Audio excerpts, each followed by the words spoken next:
5 apresentações que a gente teve aí uma avaliação discrepante, mas que a gente conseguiu acordar e entendemos que era importante manter os 23 trabalhos, né? 12 trabalhos eram de autoria individual, 6 trabalhos foram feitos em duplas e 5 trabalhos foram feitos em trio ou em grupos, com até 4 ou 5 pessoas como autores, né? Os autores por estado e região. Na região norte tivemos um autor, no Pará, o professor Luiz, está aqui. No Nordeste tivemos 6 trabalhos, um de Pernambuco, tá? Um da UFCE, e um da Universidade de Potiguar, lá do Rio Grande do Norte, um da Universidade de Potiguar, do Rio Grande do Norte, 2 autores, né? E 2 trabalhos, na realidade, 3 autores da Paraíba. No Centro-Oeste não tivemos, foram 23 autores do Sudeste, 6 do Rio de Janeiro, 18 de São Paulo, 4 de Minas Gerais, 5 do Sul, 3 do Paraná e 2 do Rio Grande do Sul. Então, nesse panorama vai mostrando aí também que a gente precisa de um trabalho de trazer o pessoal da região Centro-Oeste para o âmbito do IGP. Né? As instituições, a UFPA teve um trabalho, a UFPE, a Universidade de Potiguar, a Universidade Federal do Ceará, a UFPB. No Sudeste tivemos 3 trabalhos da UF, um da Federal do Sul de Minas, do Instituto Federal do Sul de Minas, 7 trabalhos da USP, 2 da Casper Libero, 1 da PUC São Paulo, 1 da Fiocruz do Rio de Janeiro. O FMG tivemos 1, da Universidade Lucas Tadeu 1 e a SPM também e também um trabalho do Instituto Mauá de Tecnologia em São Paulo. Tá? Totalizando aí 19 trabalhos na região Sudeste. E no Sul tivemos um trabalho da Unifam, que é da Federal do Paraná, e também um autor que era da UEM, da Universidade Estadual de Maringá, que eu coloquei aqui, e um autor da PUC e um trabalho da PUC Rio Grande do Sul. Então, esse é o grande panorama que a gente teve, conseguimos quase todas as regiões do país, apesar das dificuldades. É um momento muito importante voltar a realizar o Congresso da Intercom de forma presencial, né? E discutir as questões da publicidade e propaganda num lugar que sempre foi um espaço aglutinador de pesquisadores consolidados e de pesquisadores em formação. Né? A gente teve a dificuldade, então, só com a questão dos avaliadores não cadastrados, a gente trabalhou com os avaliadores que a gente tinha. E dentro disso, a gente considera que a gente teve uma demanda intermediária, mas que ela ainda foi superior a uma boa parte dos GPs da Intercom. Esperando então que no ano que vem, que parece que o Congresso vai ser realizado em Belo Horizonte, né, teremos provavelmente o Congresso terá aí uma adesão maior dos pesquisadores e espero também que a gente esteja em outra situação pandêmica, né? Ou seja, sem a situação pandêmica, andar num contexto mais favorável e nesse sentido, então, era esse o relato que eu queria passar para vocês. Querem comentar alguma coisa em relação aos trabalhos? Eu acho que o Igreja colocou a ideia nossa é continuar o maior número possível do que já colocou, ele está vindo lógico para cá, uma dificuldade muito grande, sair de outros lugares, né? Mas o importante é que conseguimos realizar, conseguimos ter uma média que a gente considera razoável ao longo dentro do contexto geral que está sendo o Congresso. Né?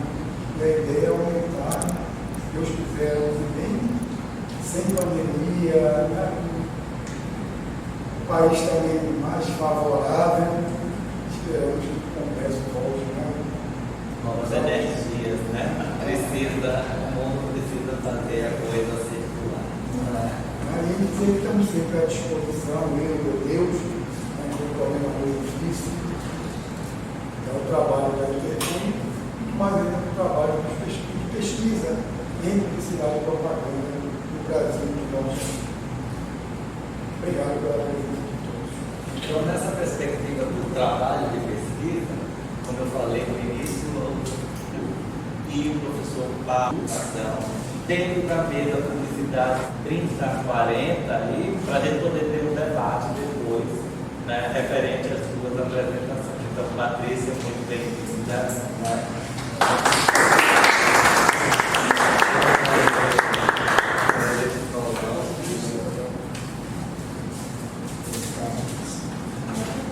Tem um bafafá daqueles porque não tinha uma passarinha na concorrência.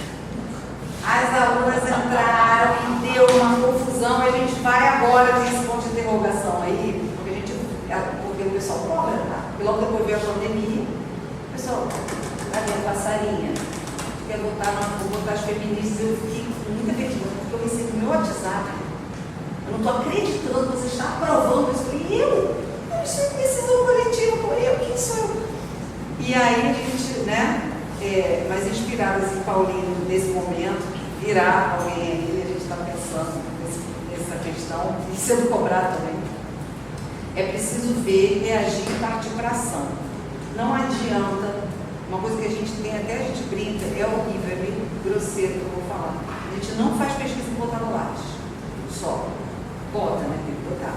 Mas não é esse o objetivo, no final. A gente não se envolve nesse tipo de projeto para ganhar ponto de sucupira. Ganha. Mas não é isso que move. Porque o dia que esse for o ponto de chegada, a gente não dá largada. A gente não dá largada, não consegue dar largada. Se a gente encher a cabeça com isso, se perde do propósito. Então é necessário não sucumbir à estrutura. Né? Então, a gente está na estrutura, a gente precisa cumprir dados da estrutura, mas isso não é o que move. Não é. Então, em que cenário que a gente se encontra hoje? Agora tem que correr.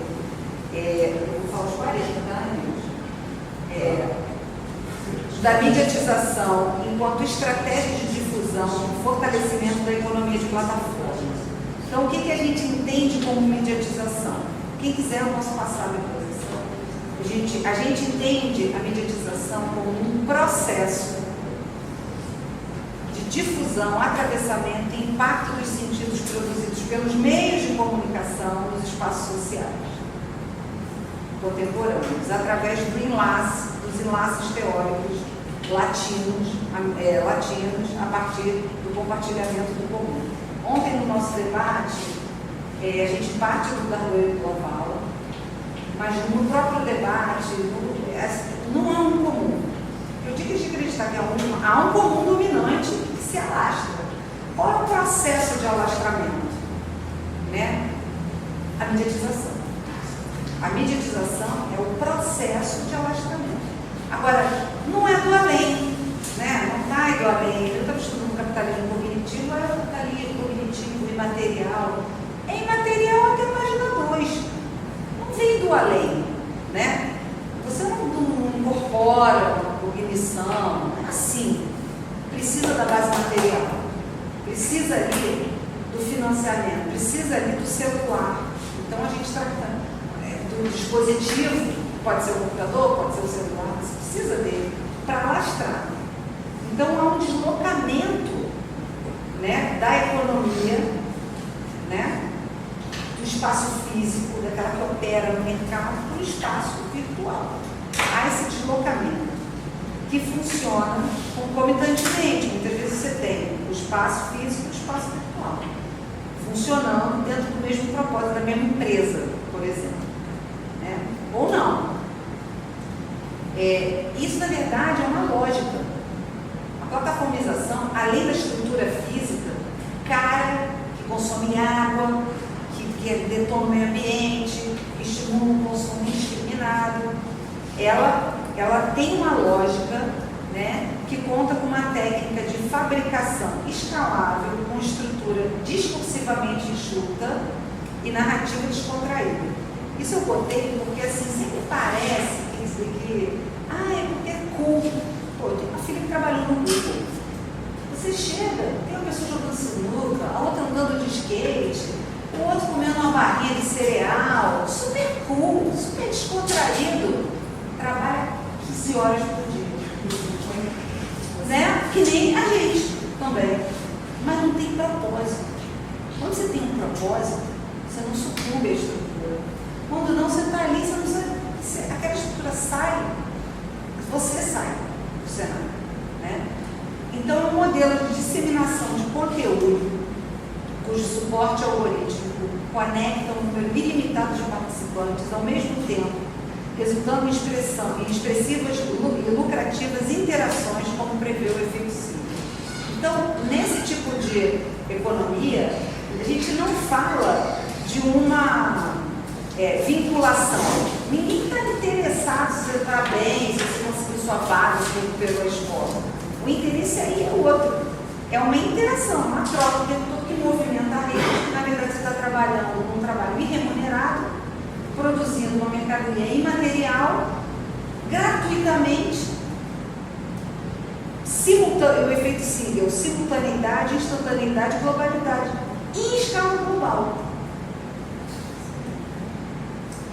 Então, nesse cenário de mediatização enquanto estratégia de fortalecimento da economia de plataforma, existe um embate planetário entre as gigantes da web, como a reinvenção das gigantes da web. Isso aqui, gente, eu errei, tá? Esquece que eu vou falar aqui que é o certo. Então, assim, como é que essa publicidade de hoje se relaciona com a questão do tempo? É esse que eu acho que é o ponto que eu queria trazer para discutir, para debater com vocês. De um lado, a gente tem o GAFAM, do outro, o BATS. Então, o que é o GAFAM? Ele representa... jura? Jura é 40? Você falou que pode até 40. Então tá. Então tá, peraí. O GAFAM, já estou acabando. O GAFAM, ele é representado por essas 5 grandes empresas dos Estados Unidos. O que eles estão trabalhando ali? Na estrutura de fabricação do equipamento e na estrutura, que é o material, e na estrutura de fabricação do dado informacional, que é o imaterial. São formas diferentes que acabam se alastrando e entrando no nosso cotidiano de maneira divertida, de maneira, foi o dia inteiro TikTok, obrigado. Ficou 5 horas do seu dia e você se ferrou. Por quê? Porque você deixa de fato, essa drenagem do tempo cotidiano, ela acaba esvaziando pontos fundamentais da vida, como convivência, como um trabalho justo, como um lazer, como a alimentação. Então, Google, Apple, Facebook, Amazon e Microsoft compõem, como, sei lá, o lado ocidental da coisa. No lado oriental da coisa, o BATS, que é representado pela Baidu, Alibaba, Tencent, Xiaomi. Então, existe ali um ponto parecido, o Google com a Baidu. Então, existem agentes de um lado, existem agentes do outro. O que eu estou dizendo aqui é que não importa qual é a sigla, a lógica é a mesma, a disputa é a mesma. E o desenvolvimento de inteligências artificiais nesses cenários são diferentes. E a diferença ética da noção, diferença moral, cultural e ética, é diferente. Então a gente não sabe exatamente como está se organizando. E foi nesse momento que eu percebi que existe não só a publicidade social, essa de resistência, essa contra-hegemônica, como uma outra de dominação que está trabalhando junto, que está convivendo, junto com a publicidade tradicional dos meios de comunicação ou das redes, de maneira muito combativa. Então eu fiz aqui um mapa durante 6 anos sobre publicidade social e fiz um outro que eu estou em construção sobre a publicidade sensorial. A publicidade social, eu tentei abarcar 5 possibilidades. A sensorial, eu vou com uma 6ª possibilidade. Então, assim, começa com a publicidade comunitária, que é aquela feita pela comunidade, na comunidade, com a comunidade, na qual tem muitos projetos nesse sentido. E ela trabalha com novos modos de produção de baixo custo. Então, por exemplo, ontem o professor Romulo, que está secretária, ele apresentou aquele estúdio fotográfico de caixa de papelão. O efeito excelente, porque aí a pessoa daquela comunidade consegue fazer, ela é capaz de fazer. O professor Guilherme Lima, que era membro do LACOPS também, ele fez um suporte para filmar.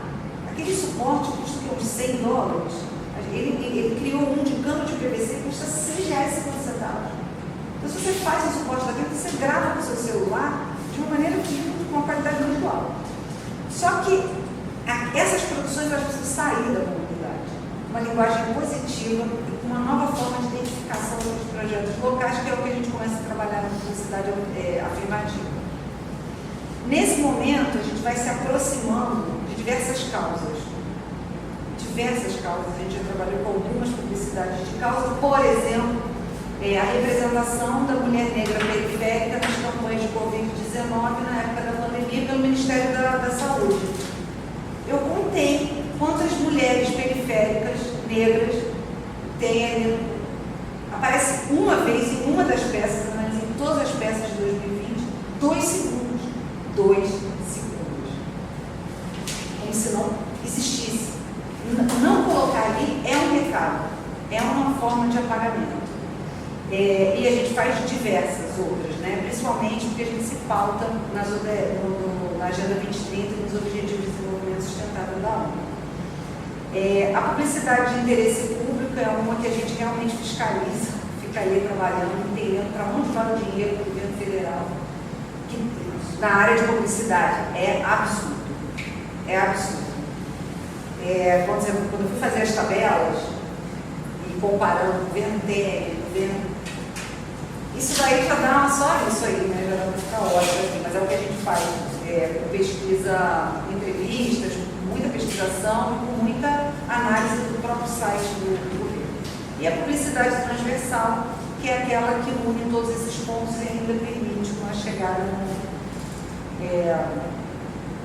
em editais, não só públicos, como de empresas também, desde que os objetivos sejam decididos localmente. A publicidade sensorial, eu trabalhei com esses 5 sentidos. Já avancei bastante na visão, com a Amazon Go, já avancei bastante na audição com o Spotify, é desesperador. Porque realmente a gente se diverte, a gente não percebe que está sendo afetado por esse tipo de publicidade. Porque o nosso tempo está sendo sugado o tempo todo. A Sente, que é interessantíssimo, as pessoas acham muito irado você colocar um dispositivo aqui e sentir o cheiro de vinho, de banana ou de picanha. Você sente aquele cheiro de picanha, como é alface, é o discurso deles. Você sente cheiro de picanha, esse sintoma de alface ou de arroz, que aí você já cumpriu e aí você fica magro.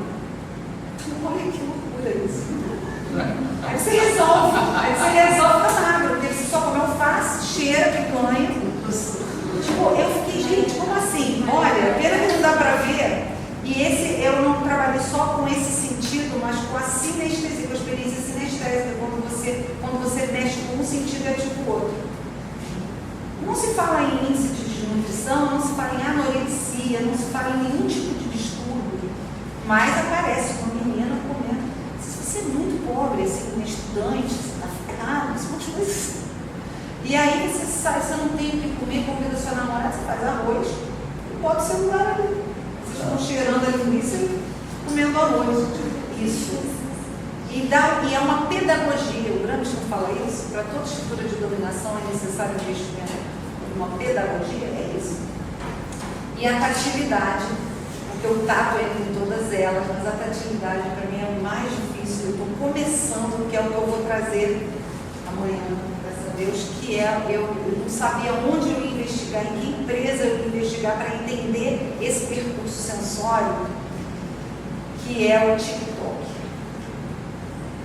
Porque a compreensão de tatilidade não é o tato, mas é como essa organização imagética, ela causa algum sentido, ela encosta em algum sentido em você, ela ativa a sua cognição para algum sentido. Então, assim, é bem difícil, mas eu estou começando a estudar o TikTok bravamente.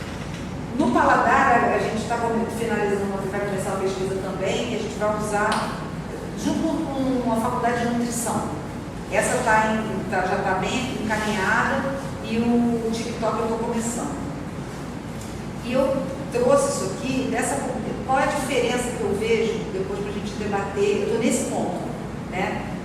Na publicidade sensorial, que é essa dominante, que drena o nosso tempo, e a publicidade social, que é resistente e que recupera o tempo, tenta recuperar o tempo. E o tempo, porque o espaço, ele já foi dominado, porque ele já foi reinventado. Na verdade, faltam 4 minutos, vou conseguir.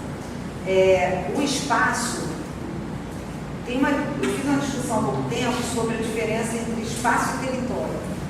O espaço sendo aquele espaço físico, geográfico, e o território, ele é uma dimensão espacial definida pelas identidades. Então, ele não é só o espaço, mas ele é preenchido de vida, ele é preenchido de identidade, ele é preenchido de sentido vital. Não é um espaço único, mas é um espaço que fervilha, né? Um espaço em ebulição. Ainda assim, as tecnologias digitais, elas conseguiram encurtar o espaço pelo tempo através das tecnologias de informação. Você não precisa ir até a França para ir ao Louvre, você dá um clique e você chega no Louvre por aqui. Nós estamos terminando. Então eu trouxe essa pergunta aqui, essa reflexão que eu acho muito interessante. O tempo, como aniquilar a barreira do tempo, já trata-se de uma unidade crucial para a própria existência do capitalismo, que é o grande cenário, o grande pano de fundo dessa discussão, né? O tempo de circulação do capital é um momento especial na sua valorização. Ao circular, entretanto, o capital deixa de ser produtivo. Então, enquanto está no seu período de circulação, o capital deixa de ser produtivo, por não gerar mercadorias nem mais-valia. Onde o tempo de circulação cria uma contradição interna para o próprio capital, por se opor à realização do seu próprio processo de valorização. O tempo de circulação apresenta-se como uma barreira tanto à realização quanto à circulação do valor. Então, enquanto somos sugados horas no Facebook, no Instagram, no WhatsApp e no TikTok, deixamos de produzir uma diferença. Então, essa questão da transformação social, eu vejo por duas formas, né? Transformação social, a transformação social parece ser uma coisa boa de resgate do território. Nós precisamos entender a transformação social no nosso dia a dia, no nosso cotidiano, através dessa enxurrada, o cansaço, a doença, a angústia, a ansiedade, depressão, afastamento da família. Tudo que a outra publicidade está tentando resgatar, essa está tentando afastar com entretenimento, linguagem acessível e muita diversão. Então, são essas as duas vertentes da publicidade que causam uma transformação social, até porque eles vão para o bem, mas outro para o mal, né? E que eu acho que a gente pode, eu não sou contra a tecnologia, não sou a favor, mas esse uso desmedido, esse atravessamento no nosso cotidiano, realmente, eu acho que a gente precisa pensar, precisa refletir sobre isso. Então, aquele híbrido que o Kovalevsky falou lá, eu continuo trazendo, mas nessa outra, eu não consigo parar, porque aquilo ali é uma teoria de base, né, que realmente responde, e continua muito atual, não é só por conta da entrada da tecnologia do digital, mas o impacto na vida. Então, é isso, a gente está nesse ponto agora de análise, de comparação das duas publicidades, de muita realização de projetos de publicidade social e de investigação nesse sensorial. Então, muito obrigada.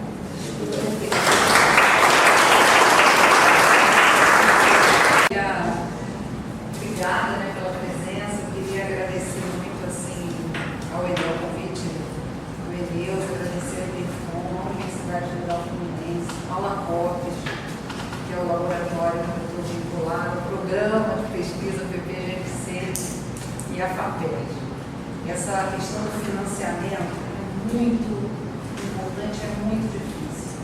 E a gente conseguiu ser contemplado no edital de grupo de pesquisa emergente pela FAPEC, e realmente a gente conseguiu vir, trazer todo o grupo, fazer o nosso Publicice aqui no Intercom, a partir desse financiamento com equipamento. Eu até brinco que nós temos um tripé, nós temos um microfone, nós conseguimos, né? Então a gente está muito feliz de estar aqui.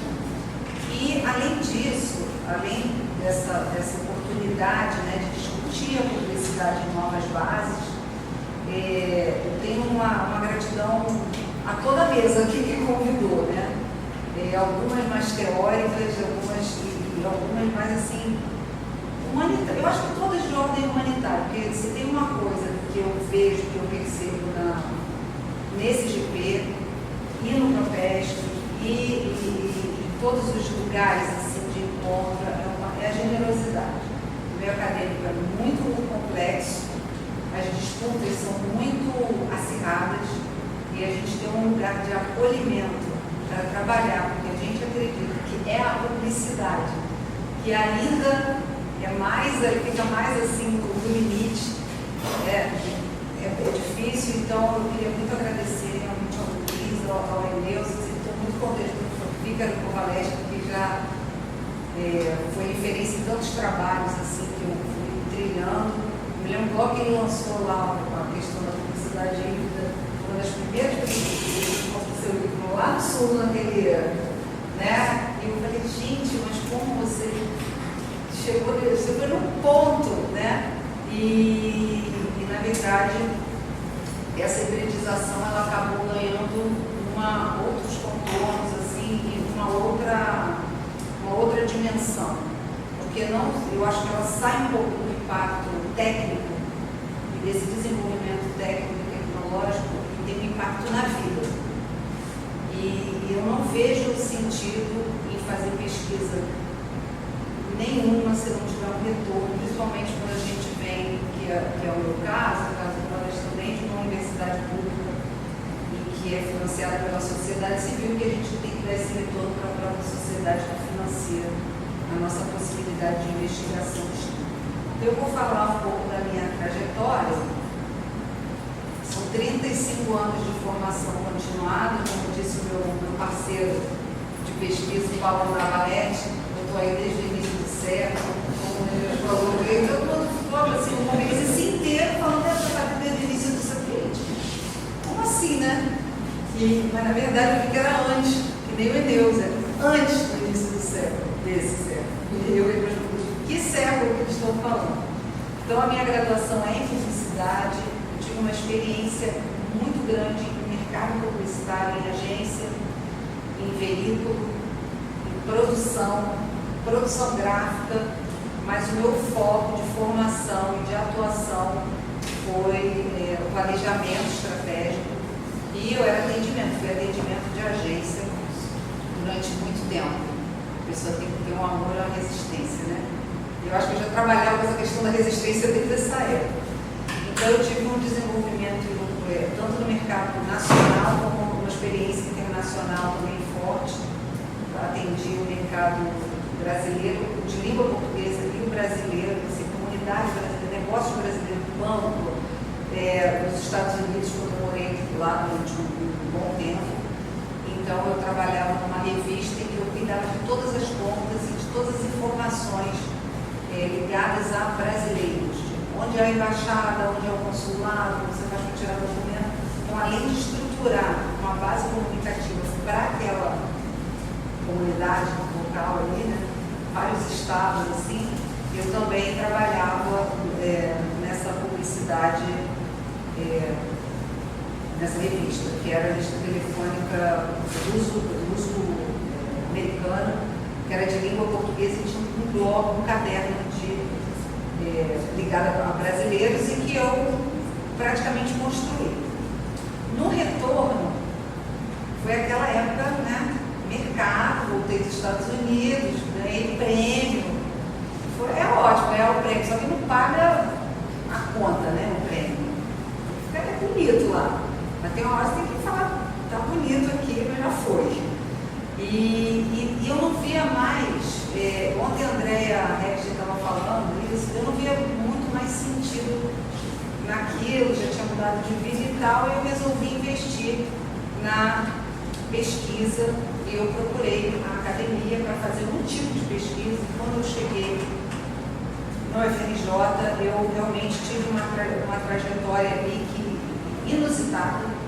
No mercado, eu fui morar nos Estados Unidos, eu fui trabalhar com uma revista que aglutinava e que identificava toda a comunidade brasileira dentro da comunidade língua portuguesa. Então, ali, dentro dessa trajetória de pesquisa, de vida profissional, eu voltei mais vida profissional, eu entrei na academia e se você falasse que era publicitário, era capaz de ser execrado ali. Então você parava a palavra no meio já, você realmente, não é FRJ, uma linha duríssima. Então eu comecei, e tudo que eles falavam que eu tinha sido negativa, no final eu estava concordando. Eu achava que tinha sentido o que estava sendo dito, né? Em termos de estruturação do campo, de estruturação do subcampo da publicidade. E aí eu tive um encantamento e um reencontro com algo que eu queria lá atrás, que foi a comunicação comunitária. E eu tive como professora Raquel Paiva. Quem fez parte da minha banca foi a Peruso. Eu tive como um dos professores centrais o professor Nuno Sodré, na época da criação da antropológica do espelho, ele escrevendo o livro, dando aula e tudo fazia sentido. Mas eu também adorava a publicidade. Eu falei que vai dar tilt aqui, né? Tem que dar um jeito nisso. E eu propus, eu fui a vice-coordenadora do LEG, eu contribuí com a formação e estruturação do Laboratório de Estudos em Comunicação Comunitária, mas eu propus uma publicidade comunitária, uma publicidade de resistência, e eu comecei a trabalhar com movimentos sociais. E eu vi que a resistência era nos movimentos sociais e no mercado. Eu fiquei bem sem lugar, mas insisti porque eu via sentido, né? Só que não tinha corpos para pesquisa. Tinha um objeto, que era só eu que via aquele objeto, não tinha corpos. E aí ou eu ia mudar de diretriz, ou eu ia ajudar a construir aquela diretriz, assim como já tinha feito nos Estados Unidos. Então eu comecei a trabalhar com essa publicidade, eu propus a publicidade comunitária e comecei a trabalhar com essa aplicação prática. Houve uma resistência muito grande à temática e foi um dos primeiros trabalhos sobre o assunto, primeiros trabalhos acadêmicos sobre essa proposta, né? Logo depois eu fiz, terminando o doutorado, fiz telecentro comunitário, fiz um mestrado, já vim com uma proposta, que é a proposta da minha pesquisa até hoje, e no doutorado eu vi que aquela relação com a tecnologia, quando eu trabalhei com telecentros comunitários, era fundamental. Então eu investiguei o primeiro FOL, Favela Online, a primeira intranet em favela da América Latina, em loco, e amei. E tinham vários estudantes de publicidade favelados, espetaculares, com ideias extremamente inovadoras, que eu nunca tinha parado para pensar. Eu falei, tem. Eu comecei a ficar amiga. Tive uma hora, eu era tão junto do objeto, que teve uma hora que eu tive dificuldade de fazer, né, a pesquisa mesmo, um afastamento, e falei assim, mas por que tem que ter tanto afastamento? Tem que afastar demais, você acaba não vendo, né? Quem nunca foi visto mesmo, ou quem era pouco visto. Então eu fiz o concurso para a UF, fui aprovada e comecei a entender melhor e divulgar mais com aqueles projetos. Dei aula na universidade privada durante muito tempo, e depois eu criei o Laço, que era um laboratório de comunicação comunitária. Laboratório de comunicação comunitária e laço não combinam, porque não é laço, é lá qualquer outra coisa, menos comunicação comunitária. Não foi muito para frente, mas eu queria muito e eu falei, eu vou tentar. Quando ir para Peruso, esses congressos, eu vou para frente. Você tem que avançar, tem que sistematizar, não adianta o que você quer, o que você acha. aconteceu um fato na UF, que foi o grande divisor de águas, que foi a época da tentativa de fechamento do Instituto Benjamin Constant, não sei se vocês já ouviram falar, é um instituto de educação para cegos, né? Para cegos. E aí o Instituto Benjamin Constant ia fechar. E ia precisar de um apoio da sociedade civil, uma lista lá, um apoio, isso foi em 2011. Eu já fazendo vários projetos e laço, e dava confiança para esse laço, e eu fui fazendo trabalho. E aí a gente precisava pensar de uma maneira rápida e eficiente, numa maneira de não fechar o Instituto Benjamin Constant, porque como é que a criança ia estudar até meio-dia naquela escola, e ia sair para pegar um ônibus para ir para outro lugar, cega, muitas vezes pequena, com a mãe ali precisando daquela estrutura, e aí eu falei, tem que pensar e a gente tinha 2 dias para fazer pensar a ação, estruturação e botar na rua.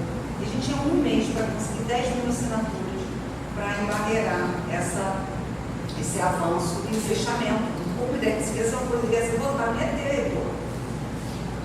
Em 2 semanas, nós fizemos algumas ações muito rapidamente, de maneira muito certeira, era muito sofrimento envolvido ali, a gente precisava também. E nós conseguimos 50.000 assinaturas. E uma das alunas tweetou, Cristóvão Duarte, ele retweetou, uma menina do Globo viu, a grande mídia foi, entrevistou, a coisa cresceu, não fechou. E aí encontrei o Peruso, numa das lojas da Suelen, que agora é a coordenadora da coisa, e eu falei, Peruso, eu não sei nem o que é isso. Isso não é publicidade publicitária. Aí a gente começou a querer, sabe quando você fica tentando esganar um objeto para ele caber na sua pesquisa? Não, mas e se for uma comunidade, no sentido que as pessoas têm algo em comum nesse momento? Gente, não era. Não dava para forçar qualquer conceito de comunidade. E o Peruso falou, Patrícia, o que vocês estão fazendo é publicidade social, não vai ter jeito, tem que sistematizar. Então, de 2011, eu propus um conceito, mas não era comunitária, era como se fosse um desdobramento da publicidade comunitária, e aí eu comecei a trabalhar no conceito de publicidade social, que é aquele que funciona a partir da participação efetiva da sociedade civil na causa, no seu momento de planejamento, na sua configuração, na sua produção, na sua criação. Precisa envolver, isso não é fácil envolver. Não é uma above the line ou below the line, é um embrace the line. Então você começa a pensar em estratégias, a minha referência de mercado, a minha formação em comunicação comunitária, eu falei, tem que fazer alguma coisa, né? E aí, em 2014, a gente conseguiu a aprovação do laboratório, agora uma coerente, né? Laboratório de investigação em comunicação comunitária e publicidade social, o ACOPS, pelo menos as letras combinam, né, porque a gente está propondo, e a gente conseguiu aprovar em departamento esse laboratório, e é um trabalho insano, de lá para cá, insano. Ganhamos foi certificado pelo CNPq, ganhamos esse edital da FAPESP de 2019, e trabalhamos com ensino, extensão e pesquisa nessa ordem, envolvendo diversos professores e alunos, graduandos e pós-graduandos e egressos. Né? Isso é bem parecido com a apresentação de ontem, só esperança.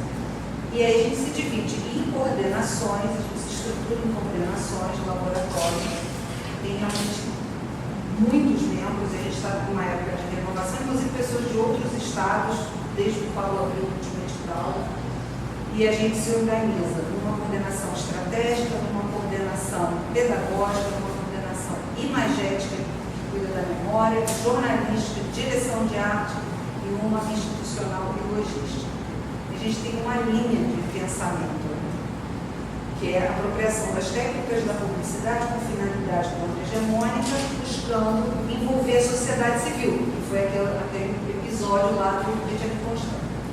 No processo de criação, produção e implementação das campanhas, que visa a criação do fortalecimento dos vínculos. A gente não trabalha na ordem da interação, não fica ali direto na internet e ninguém lembra. As pessoas vão. A gente trabalha com movimentos sociais e depois que a gente termina o projeto, eles continuam participando do LACOP e tem tem voz e a gente dá suporte toda vez que pode, vai dar mais ainda agora, porque tem tripé, a gente faz isso nada, né? Fazer isso, arregaça a manga, vai para o circular e faz. A gente tem uma perspectiva de engajamento que não é baseada em métrica e trabalha com a pesquisa interventiva. Então, toda aquela minha dúvida do doutorado, por que eu tenho que ter tanto afastamento? Eu não vou conversar, porque é um objeto, mas é uma pessoa. Eu não entendia direito, eu não conseguia. E esse é um dos pontos que a gente trabalha, que é a pesquisação. Que a pesquisação, o pesquisador vai ao local e ele pode interferir no resultado. Ele trabalha coletivamente. Então, de fato, você tem um diálogo. Você consegue trabalhar nessa perspectiva freiriana dialógica, você dialoga. Então, os projetos dão certo. Por que os projetos dão certo? Porque eles atendem uma demanda, que não é a gente que vai dizer, o seu problema é... Não, é o outro que diz, precisa, a gente pensa e resolve. Então, a gente tem essas duas linhas de pesquisa, da publicidade social e da comunicação comunitária. E quando a gente vai trabalhar com isso, a gente vê o seguinte, que a publicidade social e a comunicação comunitária, quando a gente trabalha contra a hegemonia, a gente chegou a pensar no conceito de não hegemonia. O Eduardo Coutinho já desenvolveu alguma coisa nesse sentido, mas ainda não avançou. Já tentei, mas tem um chão pela frente. Mas quando a gente trabalha com contra-hegemonia, quando a gente critica o tempo todo essa comunicação dominante, você precisa entender qual é a comunicação dominante. Então não dá para resistir porque você não conhece, ou porque você não sabe, ou porque você não percebeu o que está te afetando. Então esse é um grande desafio. Então a gente tem, dentro da publicidade, esse objetivo de mapear, né, algumas áreas pouco exploradas, na vertente contra-hegemônica, mas a gente precisa entender a hegemônica. E na comunicação comunitária também. Em que cenário que a gente começa a trabalhar isso? No cenário atual, de mediatização e plataformização. Então, um dos pontos que a gente começou a trabalhar, chegou à conclusão e viu, por exemplo, a publicidade social, ela não é uma invenção. Depois que eu fui atrás disso. Tem os Estados Unidos, no período entre guerras, ela se fortalece na Europa, principalmente na Espanha, é pensada em Portugal a partir da perspectiva cidadã, e no Brasil ela emerge. A gente começa a trabalhar em 2011, no caso Benjamin Constant, 2014, com essa aprovação no CNPq, e aí quando a gente chega no Monto Lacopes, começa a trabalhar alucinadamente muitos projetos, inclusive durante a pandemia. Até agora eu não entendi como a gente fez aquilo tudo, foi fazer muitas demandas. A gente não pode simplesmente se negar sem ter um motivo. Até porque a gente também está envolvido com isso, gosta e acredita. Né? E também a gente não queria copiar e nem se aproximar, porque não tem nada a ver. No Brasil a gente tem uma faculdade lá, Mackenzie, tem um grupo ali que trabalha com publicidade social que é totalmente norte-americano. É errado? Não. É outra proposta. No Lacopes a gente realmente se envolve com os projetos, vai ao local e tenta resolver, achar resoluções de baixo custo nesse sentido. Eu sempre uso essa citação aí do Barbera. Insistir em reproduzir o norte global na realidade latina, como diz Barbera, seria o mesmo que está falsificando a vida para que comece um modelo. A gente realmente não, a gente tem um outro pensamento em relação à publicidade social. Então, inspiradas no Paulinho, não sei se vocês sabem quem é esse passarinho que de vez em quando vai aparecer, a gente criou um mascote em 2017 e eram 3 nomes e a gente fez votação popular. Então, quando você faz votação popular, você não engaja só porque aumenta a métrica, você engaja porque as pessoas realmente querem saber. Então, era o Paulinho, era o Toninho e a Nelsinho. E o Nelsinho Pereira do... Obrigado, César. É uma honra aqui estar nessa mesa. Fico feliz em retornar presencialmente ao Intercom. É uma satisfação estar com vocês hoje aqui no FPB, no João Pessoa. Vou vou fazer um percurso mais ou menos parecido com o que a Patrícia usou, contando um pouquinho também da minha caminhada como pesquisador em relação aos temas e objetos pelos quais passei, a fim de situar melhor o que também na atualidade, em anos recentes, acho que um pouco depois de Patrícia, tenho voltado os olhos para questões que dizem respeito à responsabilidade social, às causas defendidas pela publicidade, né? Que por vezes está no olho do furacão, no que diz respeito às discussões acadêmicas, né? Como se desenvolvêssemos pesquisas, né, que de alguma forma estimulassem, por exemplo, o consumo exacerbado. Na verdade, nossa visão crítica nesse sentido, né, de entendermos efetivamente os fenômenos em torno do consumo, mas sobretudo uma perspectiva de um consumo político, que podemos chamar de consumerismo. Né? Então, tendo como tema que está imposto pela coordenação do GP, Publicidade, Sensibilidades e Transformação Social, eu vou apresentar aqui para vocês alguns slides. Acredito que quando menos do que o tempo destinado, para a gente ampliar um pouco mais o espaço de debate e para ouvirmos também suas perspectivas e interesses de investigação. Acho que uma forma de colocar em uma apresentação, eu não estou lembrando exatamente como fazer.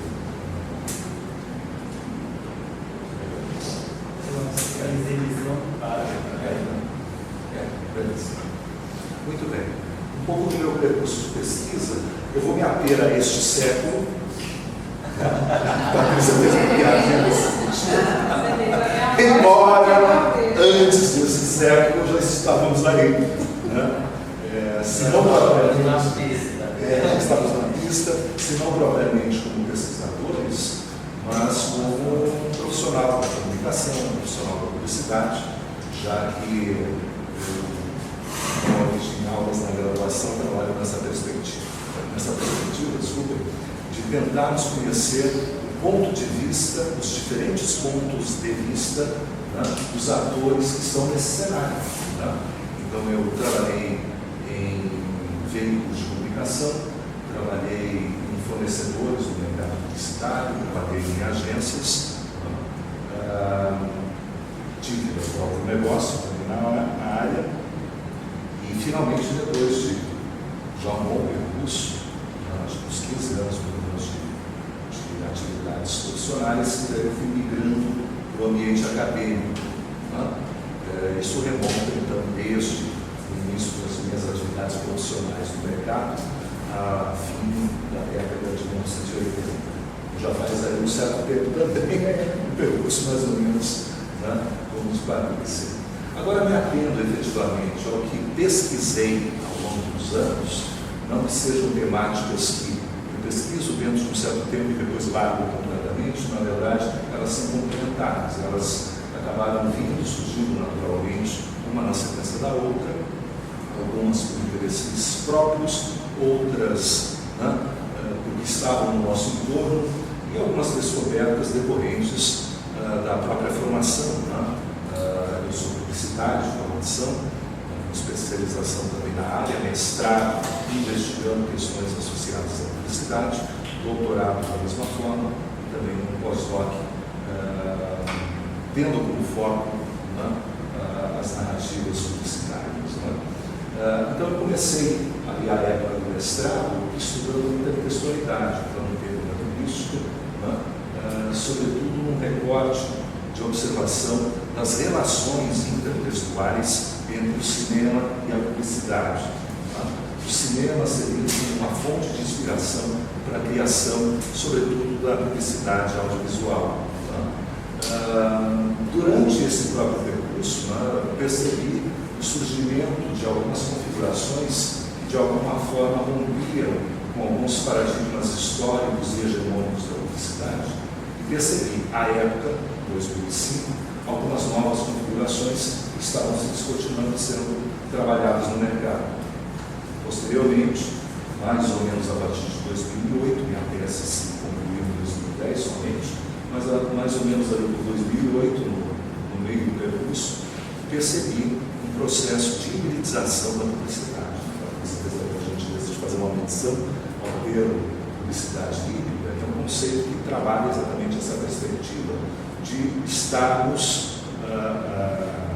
em contato com manifestações, com expressões de anunciantes que não podem ser enquadradas como uma publicidade convencional, tradicional ou estandardizada, mas sim uma forma de expressão que está em diálogo com outras manifestações ou expressões, sejam comunicacionais ou mesmo artísticas.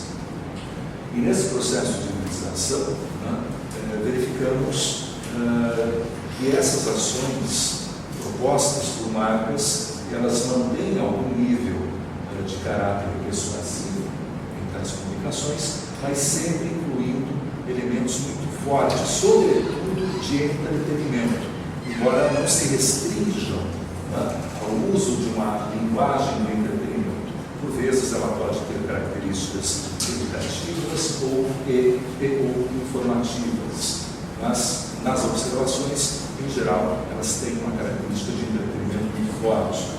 Somam-se a essas dimensões da publicidade híbrida a possibilidade de interagir com elas de alguma maneira, e o público ser instigado, convidado a compartilhar essa experiência empreendida a partir do consumo de tais narrativas. Isso a gente vê realmente ao longo, sobretudo da última década, de muitas publicidades com tais características, mas que vão se transformando naturalmente, porque é um objeto bastante dinâmico. Trabalhei na sequência com conteúdos de marca, que por vezes pode ser enquadrado como um exemplo de publicidade híbrida, seguir com narrativas transmídia, isso à época de uma preparação para o pós-doc, narrativas de consumo, mais ou menos a partir de 2014, e ali em 2015, 2016, um foco, uma atenção maior sobre causas e responsabilidades sociais defendidas, empunhadas em termos como se fossem bandeiras pela publicidade, pela indústria da publicidade, mas questionando por vezes os propósitos dessas ações, tentando não ser inocente de acreditar na benevolência, na autenticidade dessas narrativas sempre muito eloquentes, mas por vezes apresentando um discurso que não condiz com a prática de tal organização. Em geral, há um distanciamento. Claro que haverá casos em que observamos que a ação desenvolvida pela marca é capaz de promover alguma transformação social. Parece menos mal, já que outras marcas não fazem sequer isso. Esta que faz algo nesse sentido, evidentemente que vai ficar bem avaliada, bem percebida, um nível de empatia talvez maior pelos seus stakeholders, pelo seu público, consumidor. Enfim, isso vai gerar, em geral, um efeito positivo. Mas olhamos sempre com alguma desconfiança em relação a quem está propondo a defesa de uma causa e com que propósito, que serventia haverá para esta marca defender determinada causa. Há alguns fatores históricos que já observamos em parte dessas pesquisas desenvolvidas ao longo dos últimos anos, que por vezes algumas marcas estão revisitando o seu passado num processo de meia-culpa, assumindo que erraram anteriormente e tentam minimizar efeitos, sejam no passado, sejam no presente ou numa perspectiva futura, de danos que estão causando, procuram amenizar isso de alguma maneira. Enfim, então, sempre que localizamos uma boa causa sendo defendida, com afinco por uma marca, é importante olharmos o que está por trás desse discurso. Um objeto que eu tenho observado já há alguns anos, tá? O que compreendemos talvez aí como o principal palco da publicidade global, que é o Festival de Criatividade Cannes Lions. Tá? Este é um mapa da edição de 2022, que voltou a ser também uma edição presencial, tá? Depois do período mais intenso da pandemia. Tá? Em 2022 o evento foi presencial. Tá? Notem a diversidade de ações que possam ser premiadas, né, em relação aos que estão lá participando do festival. São 28 categorias distribuídas em 8 eixos. Se fôssemos nos ater efetivamente a uma publicidade aqui compreendida como clássica, temos ali a quinta coluna, que é colocada como a publicidade clássica. O comercial de TV, o outdoor, a publicidade impressa, o comercial de rádio, né? A publicidade, de uma maneira estandarizada, está ali. Agora, há inúmeras outras categorias distribuídas em tantos eixos, premiando, claro, estas possibilidades de um mercado tão dinâmico e em constante transformação. É interessante atentar, né, o que está destacado, né, que são as premiações que eles compreendem, classificam, eles autoclassificam como publicidades do bem, tá? Os Lions for Good. Tá? E ali tem duas categorias neste eixo. A Glass vai trabalhar uma perspectiva de minorar, de amenizar as diferenças entre gêneros, né? Promovendo a equidade de gênero dentro da indústria publicitária. E a categoria seguinte vai trabalhar de acordo com os preceitos da Agenda 2030 da ONU, né? E, sobretudo, observando alguns, talvez principalmente mas alguns dos Objetivos de Desenvolvimento Sustentável. Né? Há uma mobilização internacional, global, podemos dizer, né? Que cheguemos no ano 2030 com uma série de problemas mais bem resolvidos ou próximos da resolução. Né? Dentre eles, né, o objetivo 12 diz respeito ao consumo e à produção sustentável ou responsáveis. Né? E a indústria publicitária se viu, né, convidada, assim, né, ou pressionada,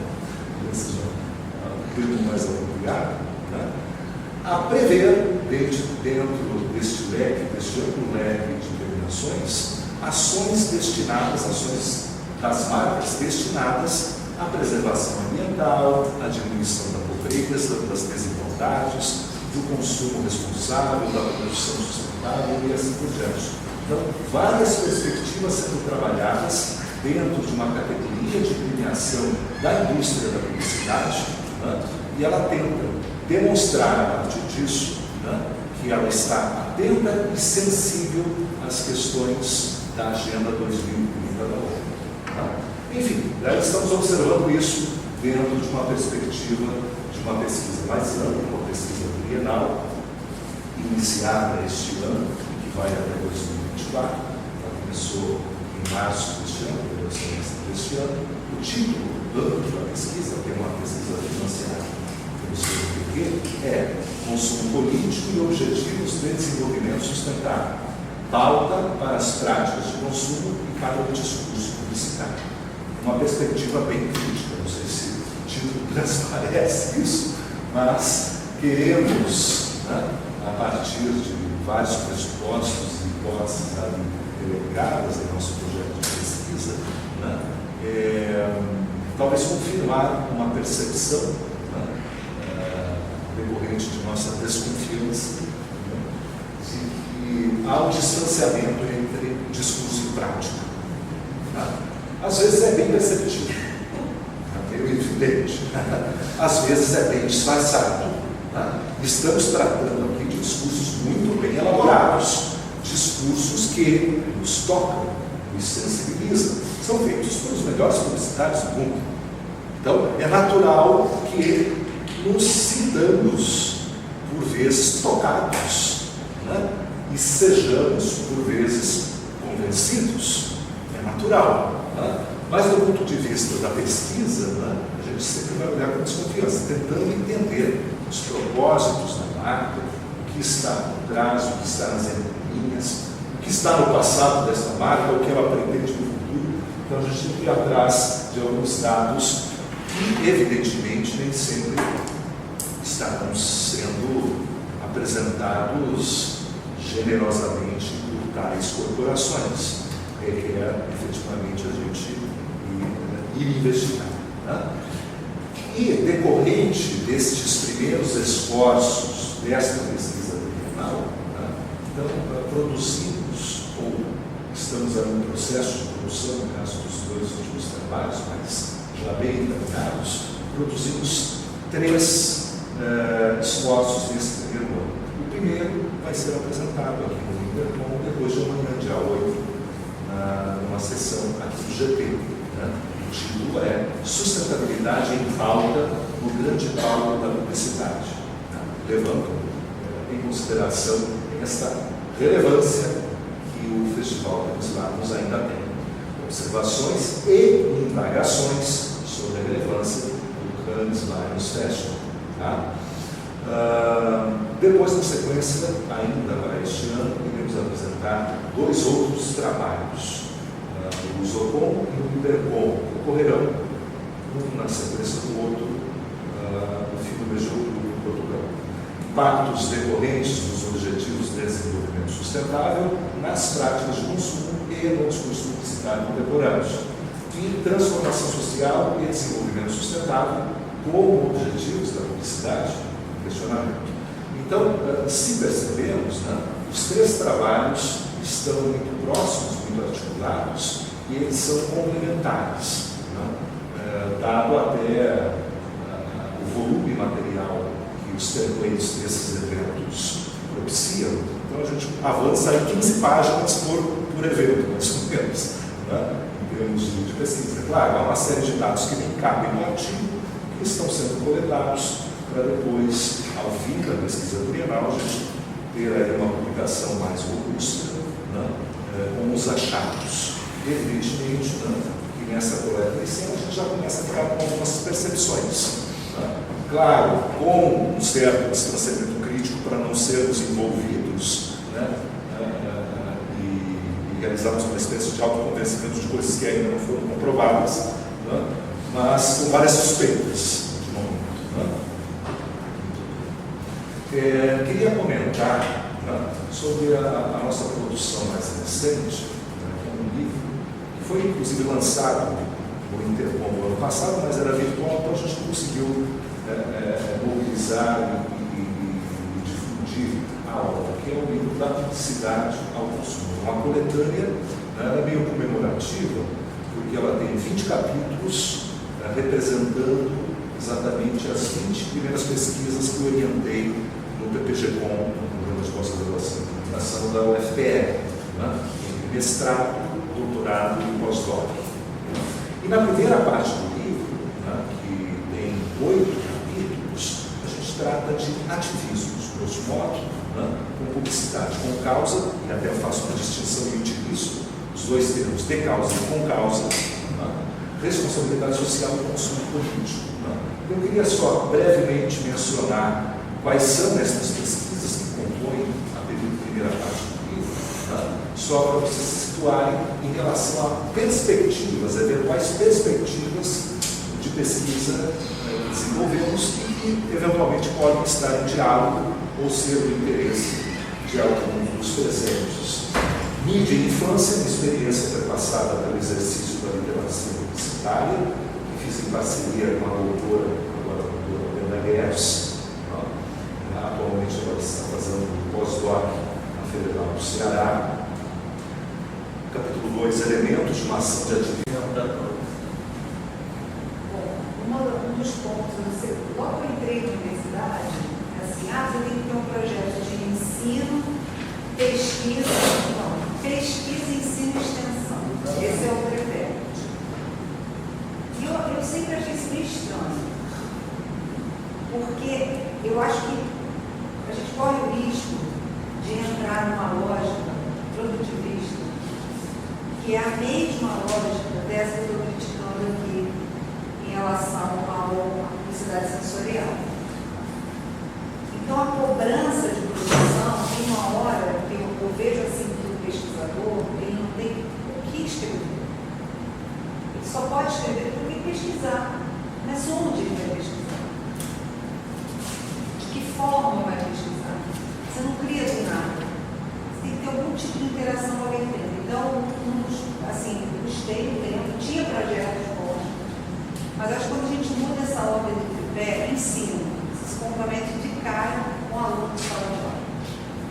Então, você vai retomar as teorias do seu campo de pesquisa, você vai fazer uma releitura com as áreas de interface, por exemplo, filosofia, mas você não se perde do eixo que é a comunicação, o campo é a publicidade, né?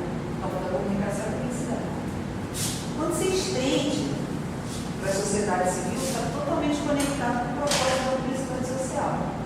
Então, de fato, a gente está ali fazendo uma troca constante dentro da publicidade com a extensão, que é a sociedade civil. Né? Então, teve um caso que aconteceu no trabalho de Itaboraí que a gente fez, dois casos, assim, mas esse me impactou muito, porque é uma cidade pequena. Quando a gente fez o projeto, a gente fez o primeiro encontro em loco, quando foi fazer o segundo, pandemia. E os moradores de Itaboraí eram um projeto para criar um e-commerce, para vender as produções locais de cerâmica. Por quê? Porque logo que uma das meninas se formou, ela trouxe uma moinhazinha de cerâmica para todos os professores da aula. Ela fez super feliz com a moinha, ficaram passando mal. E aí ela falou, ela é de Itaboraí. Eu falei, que lindo, que fofo, não sei o quê. Que bom que é de Itaboraí, pelo menos. E aí ela falou, Patrícia, foi R$5. Porque na Top Shop era 80, 90 reais. Como se, peraí, não estou entendendo a conta aqui. R$5 e R$80 ela. E ainda tem o atravessador. Quem é o atravessador? Meu Deus do céu. Aí o atravessador, aí eu ganhava o atravessador, até chegar nos 80. Eu não tenho nada contra a Top Shop ganhar 120. O que eu tenho contra? O outro ganha 5. Fazendo aquilo ali. E aí eu falei, não, eu queria muito trazer esse projeto para uma Copa. Então foi quando a gente deu o edital para ele, fez uma transversal. Só que o que aconteceu? Quando chegou a pandemia, os olheiros, só o olheiro e as esposas dos olheiros e as famílias. Só que tinham muitas artesãs locais.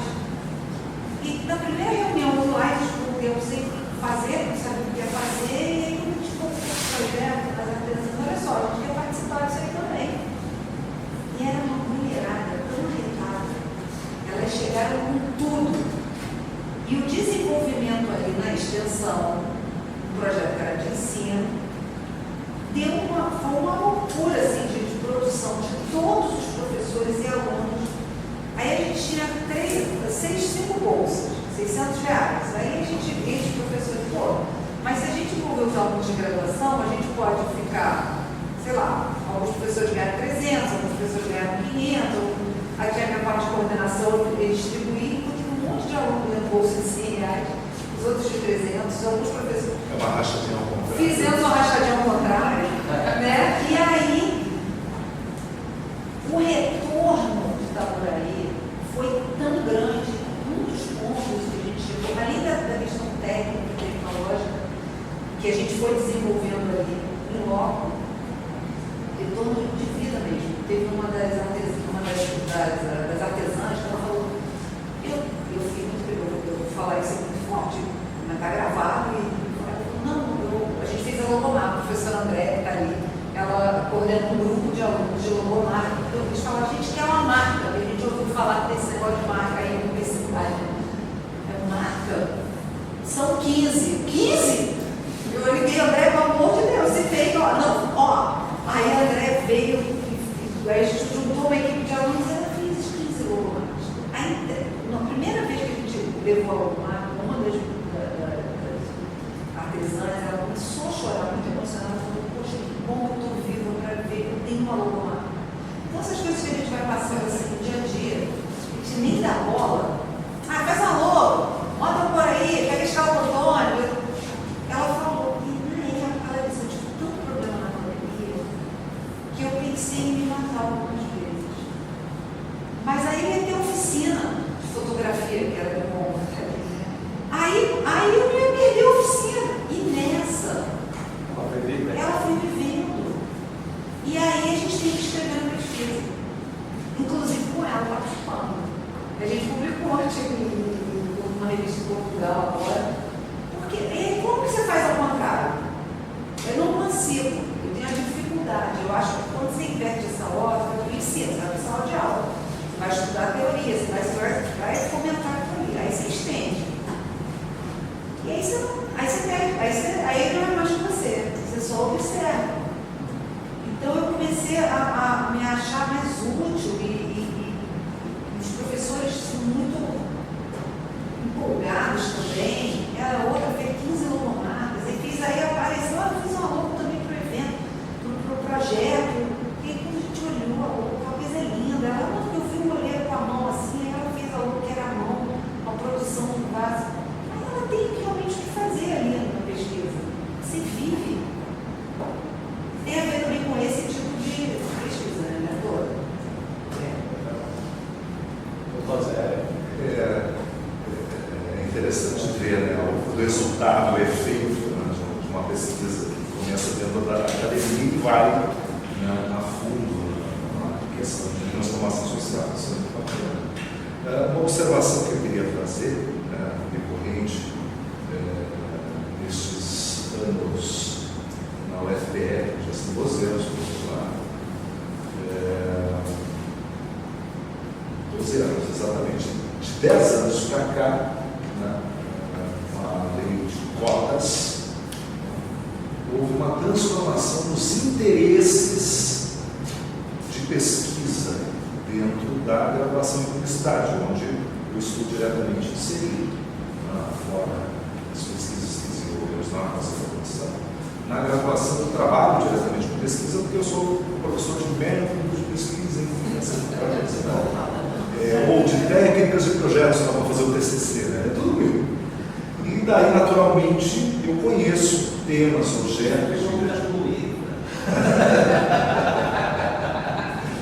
E daí sei que passa tudo, né, pelas minhas mãos em um dado momento, lá na metade do curso, quando tem a disciplina de metodologia de pesquisa, né, ela é dividida inclusive em 2 semestres. Um para tratar da teoria, né, das metodologias, das técnicas de investigação, e outro para a execução de uma pesquisa. Né? Dado aí o tamanho da turma, o tempo que a gente tem disponível, o produto final que você tem que gerar é um artigo científico, nos moldes de um interconjunto. Né? Então, sempre todo interconjunto vai ter algum aluno nosso participando com o artigo feito na disciplina. Até aí tudo bem, já era meio de praxe realizarmos essas investigações no âmbito da graduação. Vai resultar em um efeito, também lá no final do curso, que é uma característica dos estudantes de publicidade da UFPR, que a grande maioria, esse percentual em torno de 80%, próximo disso, optam por fazer monografias no TCC. Pode fazer monografia ou pode fazer N outras modalidades de viés mais prático. A de viés teórico é a monografia. Pelo menos 60 páginas e assim, uma série de regras.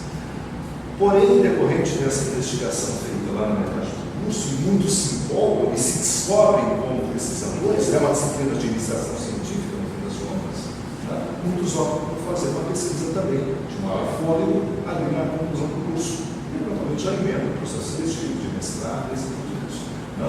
O que noto nesses últimos anos, sobretudo de 10 anos para cá, a lei de cotas, é uma diversidade, uma ampliação da diversidade de interesses em relação a temas mais sensíveis, mais sociais, mais engajados, de maior defesa de causas, de representação, né, de minorias e assim por diante.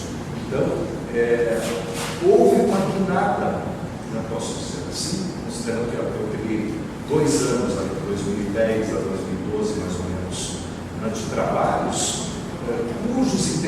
fizeram mais investigar processos criativos, estratégias criativas, coisas mais envolvendo o mercado publicitário e como ele atua, né? Só que por vezes sem visão crítica e, na verdade, mais uma proposta contemplativa.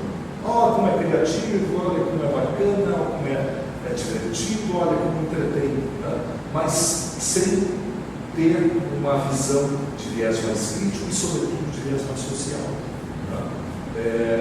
E é muito legal, é muito estimulante percebermos esta variedade de temas e objetos. Por vezes, objetos que eu não tive contato, não sei de onde vem, e a gente vai ganhando conhecimento, né, por meio dos interesses de investigação dos estudantes, né, muito mais engajados, muito mais sensíveis, de acordo com o tema da mesa de hoje, numa perspectiva de tentar transformar uma realidade, tentar transformar, mesmo que pontualmente, algo da sociedade.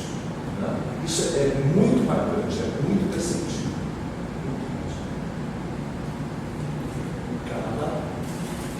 Antes de fazer a pergunta, só duas coisinhas que eu pensei durante a fala de vocês, né?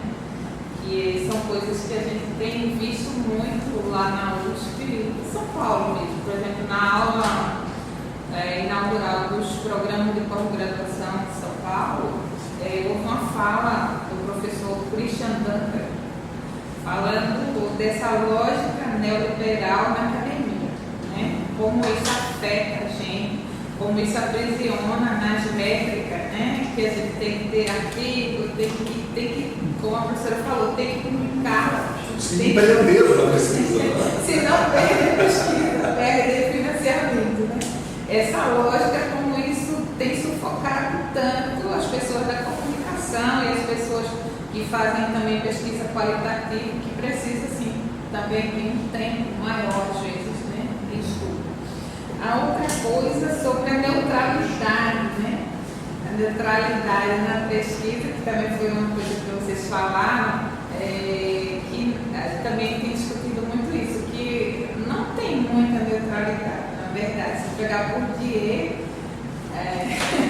a gente vê que não tem um lado, sempre tem um lado, e a gente tem que se posicionar. Que bom que vocês têm se posicionado de um lado da maioria que é minorizada, né? Da maioria minorizada na parte social. E a outra coisa de escolher temáticas que nos afetam, né? Martim Barbeiro, ele fala isso também, já falou, né? Que ele só estudava aquilo que ele tinha afeto, ou que afetava ele. Se não te afeta, não tem afeto, não é? Não tem. Então, assim, para pesquisar, a gente tem que estar envolvido. E eu percebi na fala de vocês, assim, muito afeto. Muito com o objeto, não é? E buscando também a neutralidade até certo ponto que a gente tem que ter, né? Mas aí partindo para as perguntas, né? No início desse ano eu estou no estágio de docência com o professor Deus, né? E a gente fez um trabalho com as nossas crianças, né? No primeiro período, de visitar as grandes agências de São Paulo, né? Então eles foram lá nesse período pós-pandêmico, né? Tentar ir nas agências, a maioria gigantescas, vazias, né? Que as pessoas estão trabalhando mais em casa, tem um rodízio, né, de pessoas, que eles dizem que é por causa da pandemia, mas não é bem assim, porque está tudo cheio, é custo mesmo, né? Percebe que eles perceberam que não precisa daquilo tudo, o prédio inteiro vazio, só com a equipe que recebeu o pessoal da USP, né? Teve casos assim, bem. A gente que viveu os aulas tempos assim da publicidade, a gente sabe como isso é um negócio assim, devastador, era até tristeza viver aquilo tudo vazio, todos os departamentos vazios, né? Mas o que a gente percebeu nesses trabalhos foi que todas as agências grandes, os grupos grandes, existe uma preocupação em estimular a contratação de estagiários. Tem algumas que é 100%, tá? não é cota, é 100% dos estagiários, considerando questão de diversidade racial, LGBTQIA+, questão econômica, não é? Alunos de baixa renda, e tentando, de maior forma possível, colocar essas pessoas para serem formados pela agência, como trainees. E aí, programas grandes que vêm da multinacional, né? Grupos grandes. Eu vejo esse movimento, eu estou falando assim, se vocês concordam com isso. Eu vejo esse movimento desses grandes grupos, né, de agências de publicidade, no sentido de que as marcas, elas estão sentindo necessidade de falar melhor com esses públicos, vamos dizer, do popular. Elas estão muito distantes do discurso dessas marcas com o povo, com o popular, né? A tendência, eu acho que aponta para essa questão do popular, tornando esse popular massivo, porque o que é massivo não é bem popular, é aquela discussão do Jesus Martins Barbeiro, que é o massivo e o popular. E a outra coisa é como vocês veem a questão das marcas, que elas se utilizam das causas, né? Nomeando como publicidade social, mas são publicidades de produtos e marcas, na verdade, né? Você vê publicidade, por exemplo, campanha dos pais, da Natura, que é uma publicidade de marca, Natura Homem, e aí vem por trás os valores da marca Natura, apoiando a diversidade e tal. Houve aquele novo problema no 2021, né, com o Tano Miranda, teve até uma tese lá, orientada pelo Deus, que analisou isso. E a gente viu, porque a publicidade social, assim, do ponto de vista da publicidade, vamos dizer, comercial, é a empresa divulgando ações de fato sociais que ela fez com a comunidade lá. Vamos dizer, quando a Natura faz alguma coisa lá no norte, né, com as pessoas que plantam, que colhem as sementes, mulheres, né, isso seria uma publicidade social, pelo que eu aprendi. Mas hoje eu vejo assim, se utilizando de causas, mas por trás são publicidade de produtos. Não é? Eu acho que não existe publicidade social, de fato, pelo menos assim, do ponto de vista das marcas. Né? É bem diferente da publicidade que a professora Patrícia falou, bem diferente também do que o professor Covaleschi falou. Eu queria saber, assim, vocês acham disso, se eu estou equivocada. Pode ser uma rodada, né? Alguém vai ser organizados? Eu queria, na verdade, até pegando o gancho dela. Qual é o teu nome? É Bruna, eu sou da Metodista, da Universidade Metodista, faço doutorado na Universidade Metodista, dou aula na Unip, e, enfim, eu trabalho também nessa área de publicidade, de causa, de produto. Meu objeto hoje, meu trabalho está voltado em políticas públicas de combate à violência contra as mulheres. Meu orientador é o professor Vander Kazak.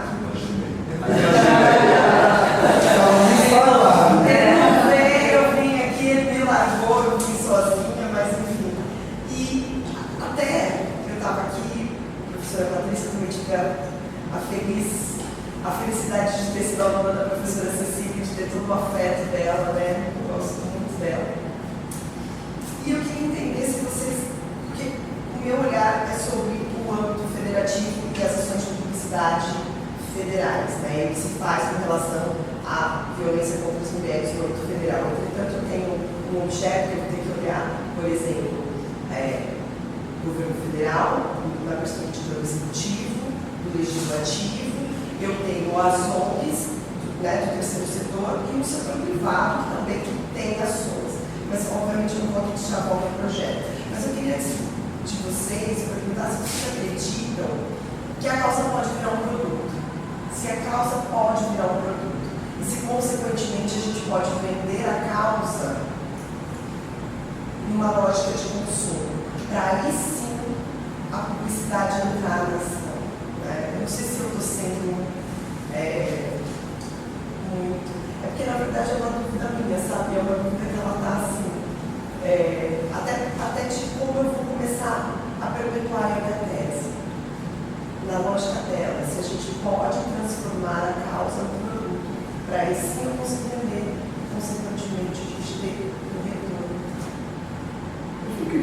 queria comentar, eu sou da Amazônia, né? O pessoal fala muito, quando foi o dia da Amazônia, a gente fez muita propaganda lá de empresas, salva a Amazônia, salva isso, salva aquilo. Mas só na propaganda. Na prática, como aqui da Natura, né? Para quem não sabe, a Natura, quando se instalou lá, teve muitas críticas. Estava lá com o projeto de ajudar o ribeirinho, a comunidade. Mas a prática, muitas vezes, teve um ponto do governo, né? Esse é o governo que mais fez propaganda, que salva a natureza, é sustentável, e o governo que mais queimou, desmatou. Então, eu acho que nesse sentido, eu acho que a pergunta das duas, né? Ela está vendo pela realidade que você vive lá. Né? O que é que a propaganda mostra, o que é que a publicidade mostra, qual é a realidade de quem realmente convive naquele espaço, vive naquele espaço, conhece aquele espaço, em um caso específico da Natura. Não é só a Natura, mas a Vale do Rio Doce, diversas outras empresas, que são as que mais investem em ações sociais. A Vale, então, ela tem projeto para a música, para a cultura, para o teatro, mas o prejuízo que ela causa na realidade não compensa toda essa. A publicidade é feita em cima dos relatórios, das métricas, de quanto foi investido. Essa ideia toda de, né, onde a Vale tem uma orquestra de jovens que são ribeirinhos, então, ninguém vai dizendo que é ruim. O que a gente percebe é assim, o que eles investem nisso, o prejuízo que eles deixam não compensa nem um centavo, nem 1% que eles fazem. Né? Toda vez que tem uma, desculpa de pessoa, toda vez que tem uma cagada lá com a Vale, não teve um dia desse lá do Mercúrio que vazou, aí a companhia tentou esconder aquela coisa social nessa hora, um discurso coletivo.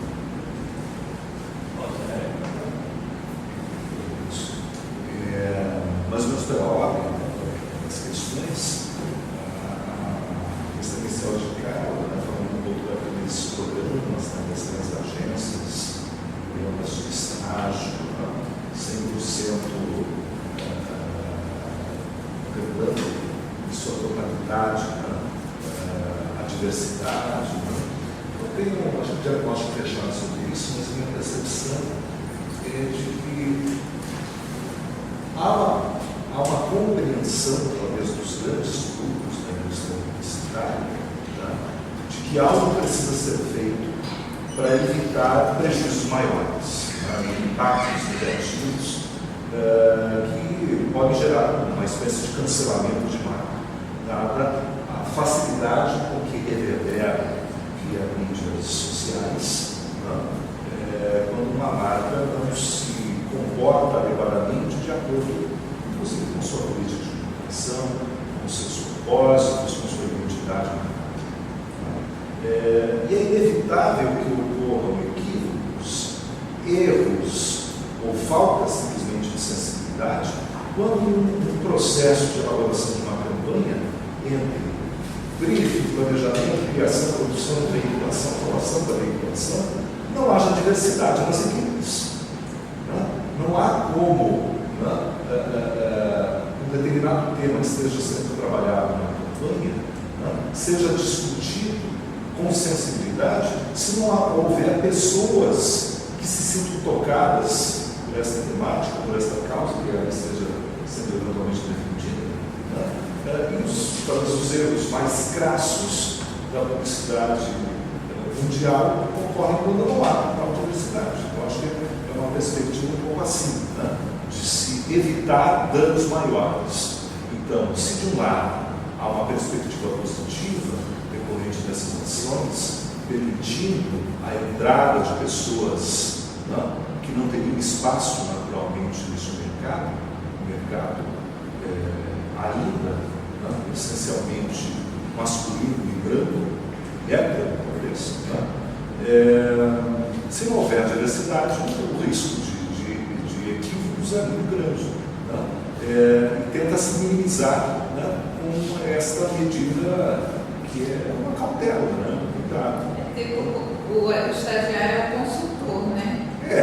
Vamos ouvir o nosso estagiário para ver se a representação está sendo feita adequadamente.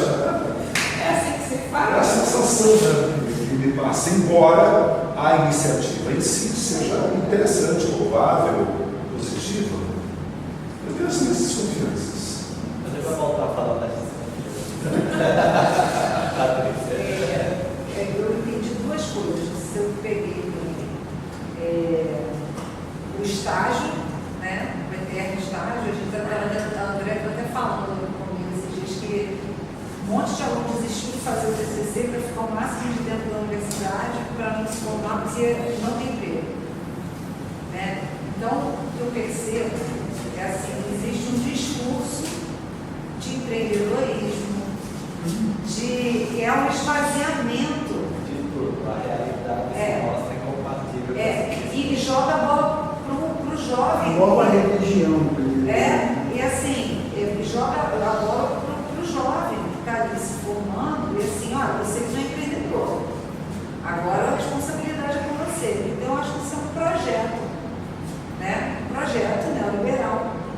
E que, de fato, tem uma estratégia aí pela mediatização de alienação, por exemplo, de política pública, por exemplo, de direito, por exemplo, de direito à saúde. Né? Como é que as estruturas institucionais elas vão se esvaziando do propósito inicial e elas acabam impactando na vida. Só que no momento que você está ali em suspensão, você percebe. Onde você vê que tem Uber que defende aquilo ali. O cara está dirigindo Uber. Acabou para você, parceiro. Acabou para tudo. Entendeu? Então, assim, ele está ali defendendo. É um grau de alienação que assim, você faz o quê? Você quase vai dar um abraço nele e diz assim, tudo bem. Beleza, não precisa mais reagir. A gente tem uma agência experimental lá na UF, a EUF, a Agência Experimental da UF. Tem vários professores envolvidos e tal, de várias disciplinas. E a gente trabalha com clientes, pequenos produtores, eventos acadêmicos, a EUF, inclusive, está fazendo agora o Propesc e causas. Né? Então, mas eu sou procurada às vezes por empresários que querem realmente mão de obra barata. Eles dizem assim, mas a gente dá um estágio. Que estágio? Então vamos conversar com a UF para tipo assim, que estágio, né? Assim, querendo mão de obra barata. Então eu acho que em relação a essa representação, eu acho que é uma cota que a marca colocou totalmente no projeto. Assim, é uma cota que você coloca um negro, coloca uma mulher, coloca com vários tipos de representação ali, uma pessoa gorda, uma pessoa entendeu? Porque aí você cumpre a cota, você atinge todas as parcelas e você não tem um problema para a sua vida. Fica bem na foto. Fica bem na foto ali, e eu acho esquisitíssimo isso. Né? Porque são fotos extremamente forçadas e não são genuínas, de fato. Porque a marca não quer ter problema. Né? Você acha que as causas podem virar produto? Então, eu vou tentar. Né? Posso falar?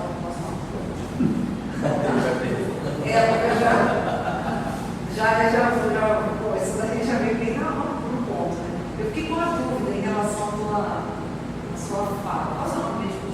Bruna, então, Bruna, você falou que faz violência contra a mulher em âmbito federal com os 3 setores. Durante essa publicidade dos 3 setores. A publicidade contra os 3 setores. Isso. Nossa, muito trabalho. Um recorte assim, eu acho que seria seu amigo, um recorte, porque é um universo. Né?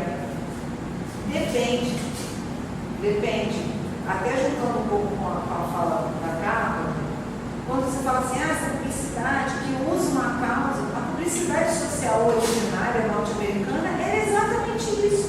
Esse, inclusive, é o princípio da responsabilidade social, que de social mesmo não tem nada, é uma responsabilidade empresarial de retorno em função da reputação da marca institucional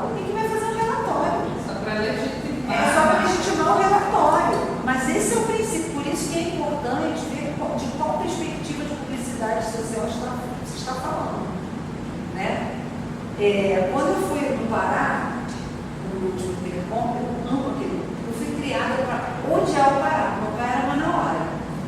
Então ele falava: você vai para o Pará? Por quê? Porque eu vou para o intercom. Por que você vai para aquele lugar? Cuidado, hein? A gente lá, não sei não. Ele foi comigo de 14 anos. Eles falam, ele falava uma bobagem. Mas não tem isso. O Manauara Tem isso. episódio. Não tem. Eu ainda cheguei, eu nem falava, né, com ninguém quando era Manauara. Mas não tem mesmo, não. Depois eu comentei eles. Eu vi um caso histórico lá, que era a província do Grão-Pará e do Rio Negro, que é o Amazonas.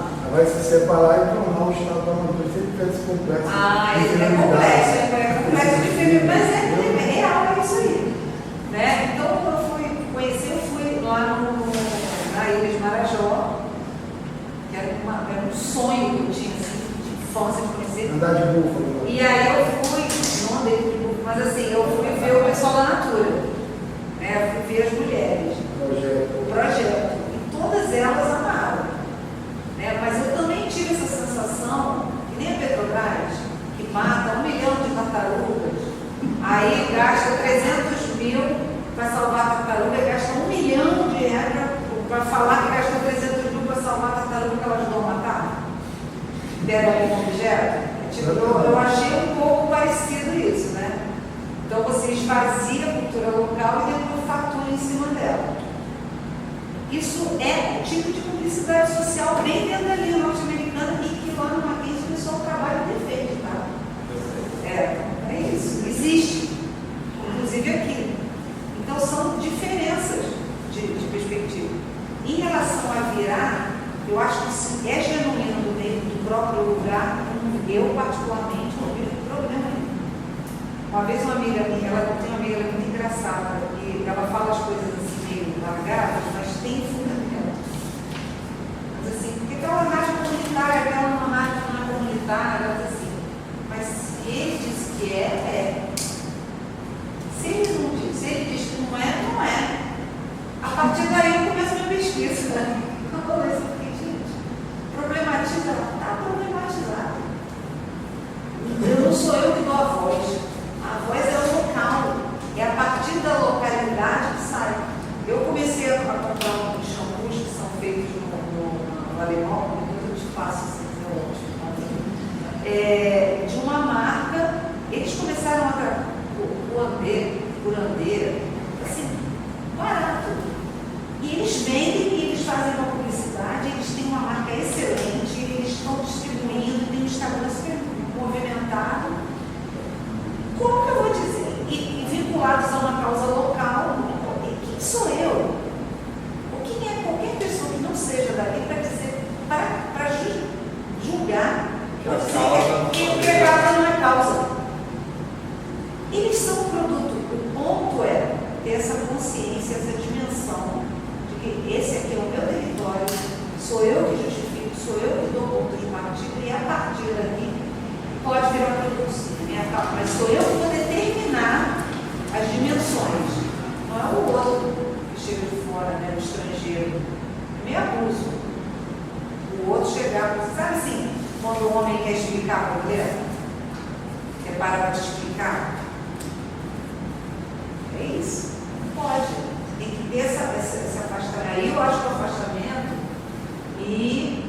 é fundamental. Ao mesmo tempo, se você estiver super longe, essa neutralidade, eu sempre desconfio dessa neutralidade, super neutralidade. Porque você tem valor, você tem subjetividade que estão ali em contato o tempo todo. É estranho. É uma busca por uma isenção, não por uma neutralidade. Aí sim, uma isenção sim, porque aí essa isenção permite que o outro avance. Porque você vai deixar o outro ali isolado para virar seu objeto de estudos e ele não avançar nunca, porque não pode? Não pode. Por quê? Quem falou? Quem disse? Eu queria só comentar a respeito da questão. Não tenho resposta pronta porque acho que ela é uma tese. É, você uma tese. É por isso que eu acho. Né? Mas eu acho que é bem interessante a questão, né? E talvez ela tenha níveis ou gradações que possam ser estabelecidas no teu curso de pesquisa, identificando, né, talvez talvez a intensidade da representação da causa por meio de um produto, inclusive consumível. Tá? Por exemplo, uma camiseta do projeto Tamar. Eu estou comprando uma camiseta que remunerará, de alguma maneira, um projeto sustentável, de preservação das tartarugas.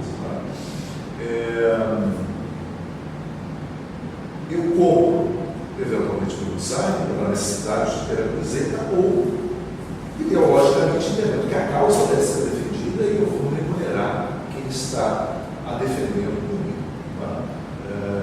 Então, talvez você possa imaginar, ou propor, no seu percurso de peça, talvez níveis ou gradações a partir de exemplos que você possa classificar.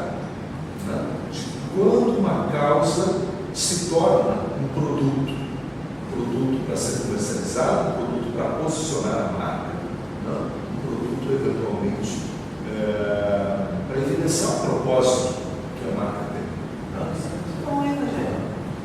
E aí sistematiza, ela pode quantificar e você realmente metodologicamente. Eu trabalharia um pouco nessa perspectiva.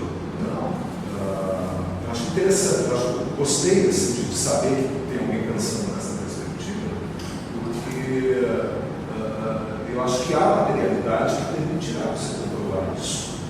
Assim, isso até eu poderia dizer que sim ou que não, dependendo do que eu compreenda como produto decorrente de uma causa, de como uma causa possa ser representada. É um aspecto anterior.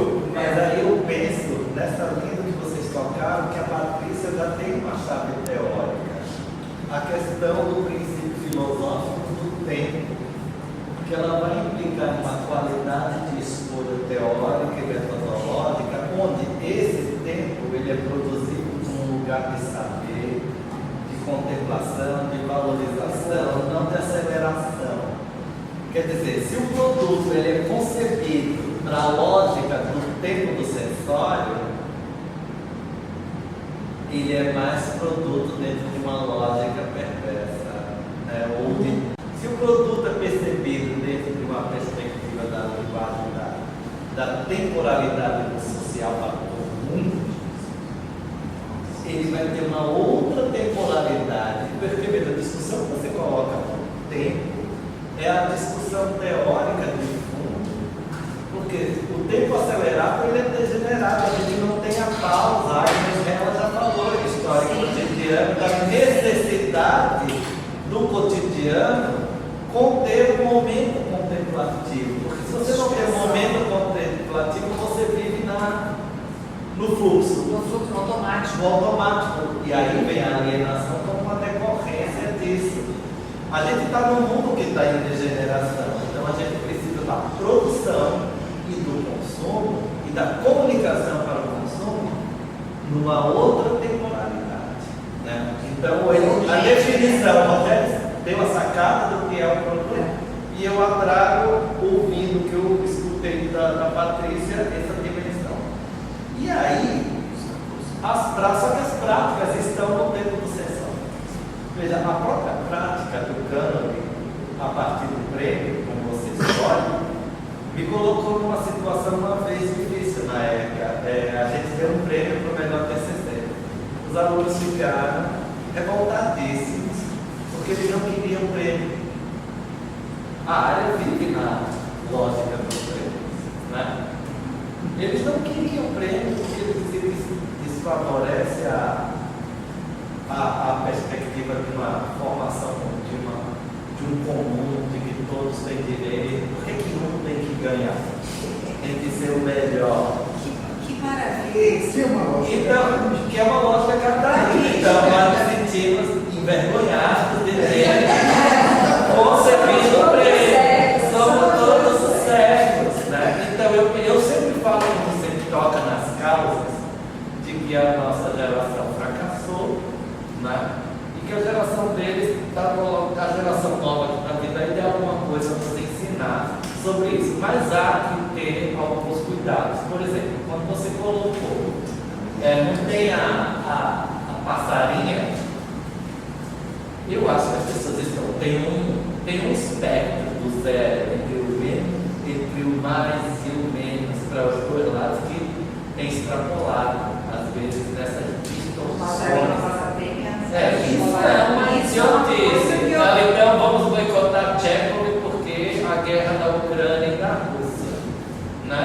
Tem umas estupidezes, assim, aí vem a questão do lugar de fala, que também é uma certa distorção. Sim, eles têm um lugar de escuta. Exatamente, aí você tem assim, um lugar de fala, ainda quer dizer, Rogério não pode falar nada. A gente não pode falar nada. Dependendo da condição social que você tem, você nem é visto. Por exemplo, eu problematizei em sala de aula que eu sou uma pessoa racializada. Eles não me veem assim, mas de fato sou. Né?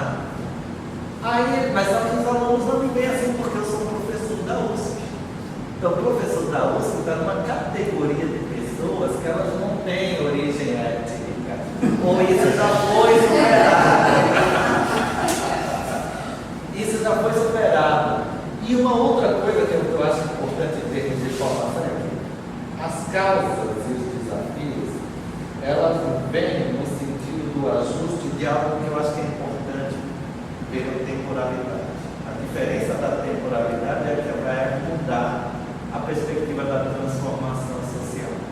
Mas eu penso que está havendo uma distorção, porque as causas elas não são constitutivas do aparelho publicitário, e elas estão sendo tratadas num dever de ser.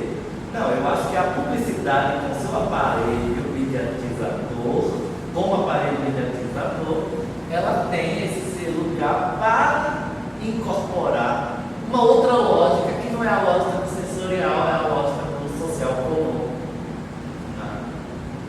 Que serve para os dois, mas que tem que ter articulação com uma lógica temporal ou outra. Só que as pessoas estão entendendo que essa formação, que aí quando o Rogério falou dos temas, veja, eu não me considero um especialista em discussão antirracista. E eu tenho que responder a isso. Eu também não sou um especialista em estudos de gênero. Mas eu também tenho que atender essa caixa. Todo mundo vai nessa caixa. São os temas que tem que orientar. Que você orienta.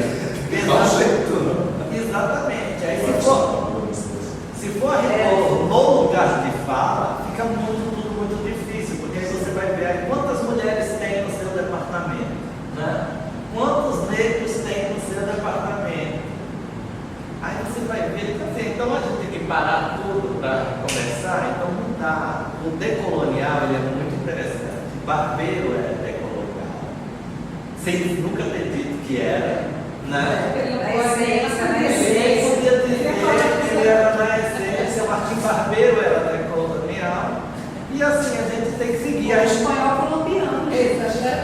Então a coisa da causa também gera distorções que a gente precisa tomar um certo cuidado, porque aí a gente oblitera uma perspectiva de formação. Veja, eu não sou anti-causa, não é isso, mas a gente tem que tomar um cuidado, né? Porque assim, aí vamos falar da publicidade, a questão de gênero, a questão gay. Ninguém se forma gay, ninguém tem diploma de gay na faculdade, né? Ou de trans. São discussões transversais e que se alteram ao longo do tempo. Então, eu mostrei outro dia na aula o primeiro sutiã. As meninas ficaram revoltadas, chocadas. Não conseguem Passando as publicidades dos anos 80. Eu mostro também, mas eu mostro o contexto. Eu tenho que pensar no contexto daquela época. Como o McLuhan disse, quer compreender a sociedade de seu tempo, verifique, conheça as publicidades da época. Ou algo assim. Eu mostro uma música que tem que ter a mulher feliz do lar. Aí ela tem que ter o fogão ali. É da década de 40. Mas se mostrar para a mulher do Bolsonaro, ela vai gostar da música. Eu só te fazer uma observação. Eu me lembro quando eu fui fazer o mestrado, eu ficava meio assim, perdida. Um monte de filho. Você interage mais vínculo, você firmar o vínculo. tem uma obrigação com aquilo, né? Tem a questão da dívida, mas é quase um pertencimento, é quase é isso. É muito mais forte. Mas eu acho é profundo. eu concordo com isso, mas eu acho que a causa, à medida em que ela trabalha com uma dimensão da exclusão social, ela desvirtua o sentido de elite, sobretudo o sentido de elite platônica, daquele que quem tem a elite quem tem a sabedoria, tem a virtude, e o papel da elite é promover a virtude no seu lugar privilegiado, né, de conhecer. As causas, elas criaram uma antipatia a tudo que veio a uma herança erudita e, portanto, de classe social. E aí se reivindica uma extrema popularização das coisas que implica uma certa banalização. Esse é o risco. Esse é um risco. E aí cai no outro lado que vocês tangenciaram, isso que é a causa, ao mesmo tempo que ela tem um fundamento do comum, ela atomiza, ela individualiza. Então eu chego para discutir a questão de gênero gay, eu sou gay, então isso é o que irradia de tudo. Se você não tiver afim, eu vou conversar com ele, e só vou conversar com ele. Quer dizer, se perde a ideia de todo. Isso para o neoliberalismo é a vitória. Exatamente. É a vitória. É aí que o Nardo e Laval entra, é aí que a Elizabeth Roudinesco entra, que são discussões interessantes porque criam um contraponto. A causa pode ter uma faca. Dependendo de como é utilizada e preparada. Porque a questão da legitimidade, da autenticidade, da espontaneidade da manifestação de uma marca em relação à causa, ela tem que atender o propósito. Quando a gente vê publicidades com muita diversidade, mas parece que meio deslocadas do próprio propósito da marca, mas parece assim, fizemos também uma publicidade com diversidade. Olha, É bacaninha. olha a fauna que a gente colocou. A sensação é essa, desculpa que eu falo. É exatamente para mostrar, colocando um de cada tipo, de cada jeito, para ninguém dizer assim, porque a gente não faz publicidade com diversidade. Tem Vira uma fórmula, né? É um desespero, você perde espontaneidade total. E aí eu acho que se vira um produto nessas condições, você matou na lógica da ferramenta. aí você mata o originário, né? O mito fundador. Você mata o mito fundador, o originário. Eu acho que se é genuíno de determinada comunidade e tem uma explicação voltada para a realidade daquela comunidade, no centro do sentido comunitário, eu acho que é possível desde que saia dali a própria concepção de produto. Porque o Belbar fala isso, que da produtilização da vida, do kit de subjetividade. Você já entrou naquele A kit. coação da produção que o Churran também fala. Fala, exatamente. Então eu acho que é possível. Um método, eu acho que vou me meter na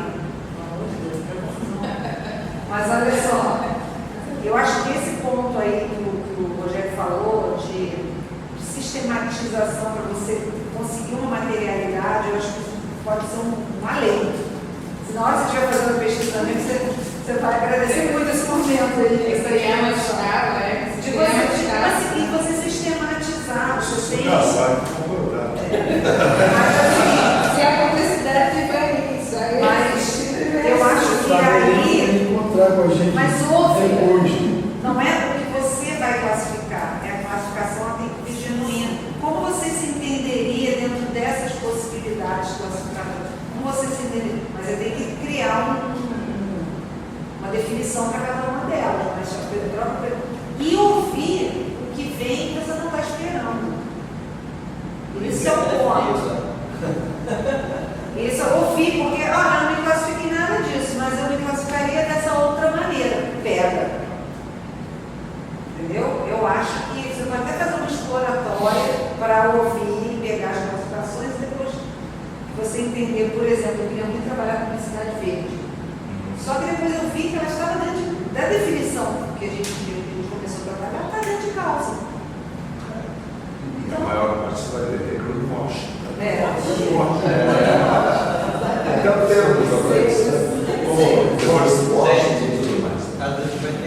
fantástica. A gente já está quase 5 horas. E a mesa foi excelente. Queria muito agradecer vocês, né, pela sua oportunidade de abrir o GT, trazer essa discussão que é tão importante para nós. E amanhã nós temos atividades nas salas 401, manhã e tarde, as sessões do GT 1 e 2, Nesse prédio. nesse prédio mesmo. Não, 401 não é aqui não, 401 é lá embaixo. Mas é amanhã, 27, tem.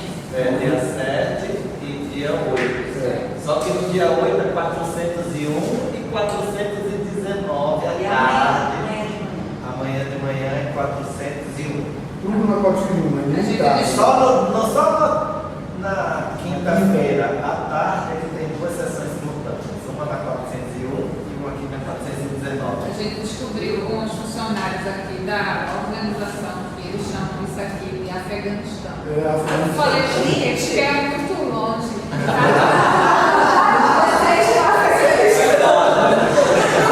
Estamos falando em causa precisa aqui para Gente, ficar. só uma coisa, eu posso falar uma coisa. Eu acabei de publicar um artigo sobre mediatização latina. Eu propondo essa mediatização latina. O livro está em PDF, é do GT de Cidadania do Havaí, que eu vou caminhar. Ah, tá. E aí eu faço